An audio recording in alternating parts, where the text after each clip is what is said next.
to discuss about discipline. So, let us first understand and define what is discipline. The noun discipline has two meanings according to the Oxford English Dictionary. Number one, the practice of training people to obey rules or a code of behavior using punishment to correct disobedience. And number two, a branch of knowledge typically one studied in higher education.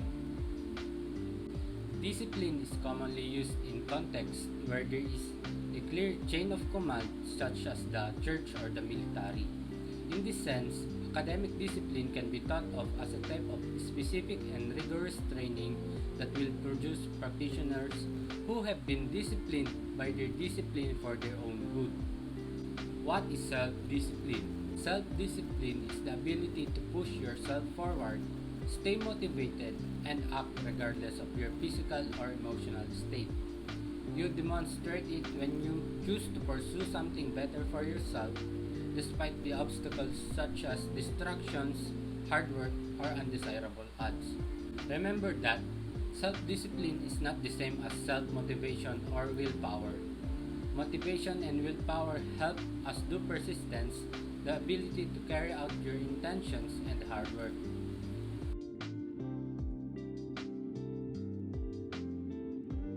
Here are some examples of self-discipline.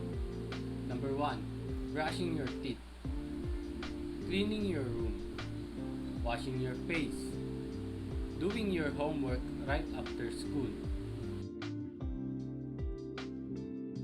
Why work on your self-discipline? Self-discipline is beneficial in many aspects of our lives. For example, it is what motivates you to produce high-quality work even when you don't feel like it. It assists you in sticking to achieving difficult goals that you set for yourself. Self-discipline also allows you to stay the course to great success in the face of seemingly impossible challenges. It can also help with learning and performance. According to studies, students who have high level of self-discipline retain more knowledge than those who do not. Furthermore, researchers discovered that students who have strong self-control are more careful in their tasks, which improves their performance. According to research, measuring a person's level of self-discipline is a better predictor of success than measuring their IQ. To develop self-discipline, follow these steps. 1. Choose your goal. Number 2. Find your motivation. Number 3. Identify obstacles. Number 4. Replace old habits. And number 5. Monitor your progress. Self-discipline is an essential quality that distinguishes those who are successful in life from those who do not.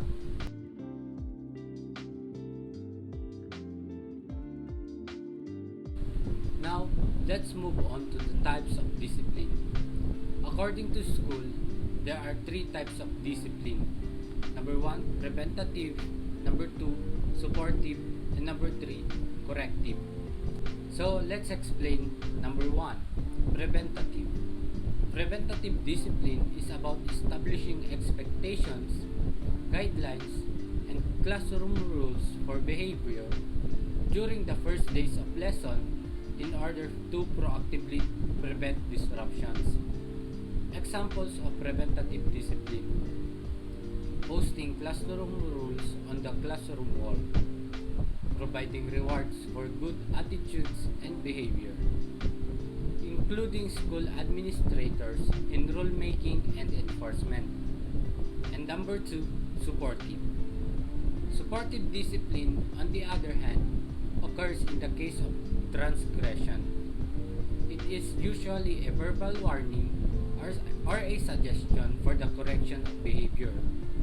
Examples of supportive discipline: showing interest in their work, engaging them with questions and comments, using subtle, non-verbal cues such as eye contact and head shaking, using physical proximity to students as a way of getting them back on the task, And lastly, number 3, corrective. Corrective discipline comes into play when a student has failed to change his or her behavior after repeated attempts at supported discipline. It mostly refers to the consequences delivered from an infraction. Examples of corrective discipline: a verbal spat with the disruptive student, removing the obnoxious student from the classroom, and arranging a meeting with the parents and the principal.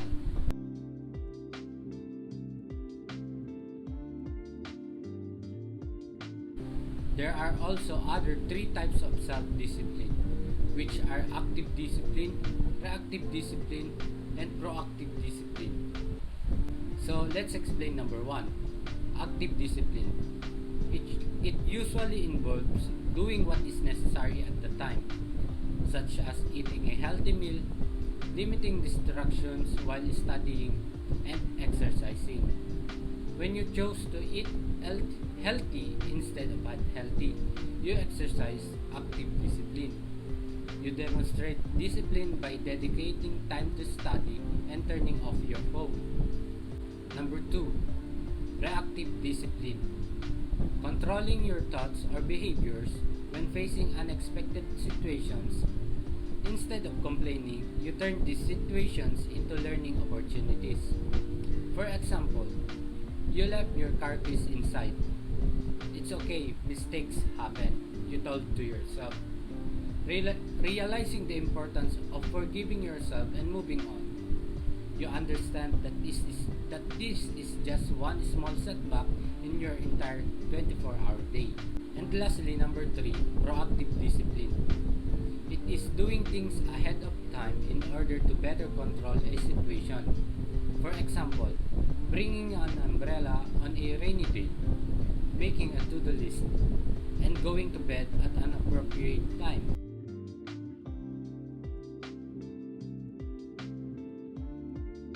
Now, let's move on to the stages of discipline.